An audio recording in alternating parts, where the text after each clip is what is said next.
السلام علیکم ناظرین میں آپ کی خدمت پیش ہوں خطبہ نمبر 2 نہج البلاغہ کا لے کر، جو جناب حضرت امیر المومنین مولانا کائنات حضرت علی بن ابی طالب علیہ السلام نے صفین سے واپسی پر آپ کے خطبے کا ایک حصہ بیان ہوا ہے، جس میں بعثت پیغمبر کے وقت لوگوں کے حالات، آل رسول صلی اللہ علیہ وسلم کے اوصاف اور دوسرے افراد کی کیفیت کا ذکر کیا گیا ہے۔ میں پروردگار کی حمد کرتا ہوں اس کی نعمتوں کی تکمیل کے لیے، اور اس کی عزت کے سامنے سر تسلیم خم کرتے ہوئے اس کی نافرمانی سے تحفظ چاہتا ہوں، اور اس سے مدد مانگتا ہوں کہ میں اسی کی کفایت و کفالت کا محتاج ہوں۔ وہ جسے ہدایت دے وہ گمراہ نہیں ہو سکتا، اور جس کا وہ دشمن ہو جائے اسے کوئی پناہ نہیں مل سکتی۔ جس کے لیے وہ کافی ہو جائے وہ کسی کا محتاج نہیں۔ وہ حمد کا پلہ ہر باوزن شے سے گراں تر ہے، اور یہ سرمایہ ہر خزانے سے زیادہ قیمتی ہے۔ میں گواہی دیتا ہوں کہ اللہ ایک ہے، اس کا کوئی شریک نہیں ہے، اور یہ وہ گواہی ہے جس کے اخلاص کا امتحان ہو چکا ہے اور جس کا نچوڑ عقیدے کا جز بن چکا ہے۔ میں اس گواہی سے تحیات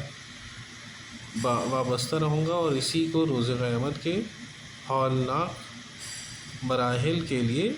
ذخیرہ بناؤں گا۔ یہی ایمان کی مستحکم بنیاد ہے، اور یہی نیکیوں کا آغاز ہے، اور اسی میں رحمان کی مرضی اور شیطان کی تباہی کا راز مضمر ہے۔ اور میں گواہی دیتا ہوں محمد صلی اللہ علیہ وسلم اللہ کے بندے ہیں اور اس کے رسول ہیں۔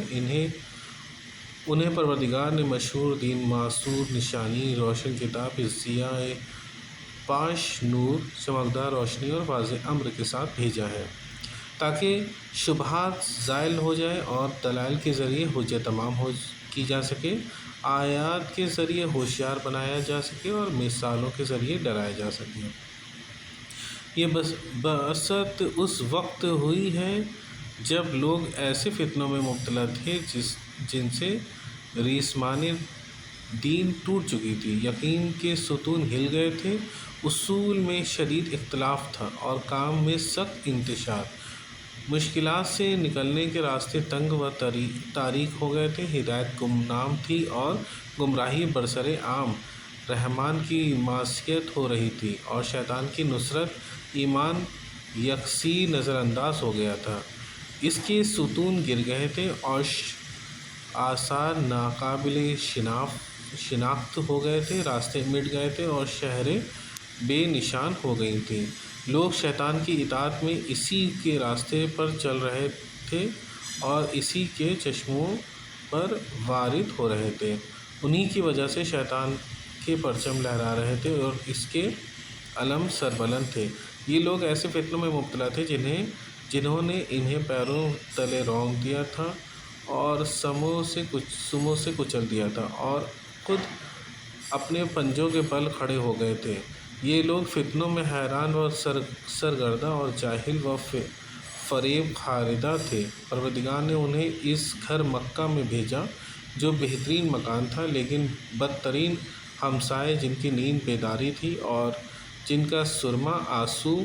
وہ سرزمین جہاں عالم کو لگام لگی ہوئی تھی اور جاہل محترم تھا۔ آل رسول علیہ السلام کے بارے میں، یہ لوگ راز الہی کی منزل اور امر دین کا ملجا و مأویٰ ہیں، یہی علم خدا کے مرکز اور حکم خدا کی پناہ گاہ ہے۔ کتابوں نے یہیں پناہ لی ہے اور دین کے یہیں کوہ گرا ہیں، انہی کے ذریعے پروردگار نے دین کی پشت کی کجی سیدھی کی ہے اور انہی کے ذریعے اس کے جوڑ بند کے راشے کا علاج کیا ہے۔ ایک دوسری قوم کے بارے میں کہا مولا نے، ان لوگوں نے فجور کا بیج بویا ہے اور اسے غرور کے پانی سے سینچا ہے اور نتیجے میں ہلاکت کو کاٹا ہے، اور یاد رکھو کہ آل محمد صلی اللہ علیہ وسلم پر اس امت میں کسی کا قیاس نہیں کیا جا سکتا ہے، اور نہ ان لوگوں کو ان کے برابر قرار دیا جا سکتا ہے جن پر ہمیشہ ان کی نعمتوں کا سلسلہ جاری رہا ہے۔ آل محمد صلی اللہ علیہ وسلم کی اساس اور یقین کا ستون ہے، ان سے آگے بڑھ جانے والا پلٹ کر انہی کی طرف آتا ہے، اور پیچھے رہ جانے والا بھی انہی سے آ کر ملتا ہے۔ ان کے پاس حق کے ولایت کے خصوصیات ہے اور انہی کے درمیان پیغمبر صلی اللہ علیہ وسلم کی وصیت اور ان کی وراثت ہے۔ جبکہ حق اپنے اہل کے پاس واپس آ گیا ہے اور اپنی منزل کی طرف منتقل ہو گیا ہے۔ اللہم صلی علی محمد وآل محمد وعجل فرجہ۔ یہاں پہ یہ خطبہ ختم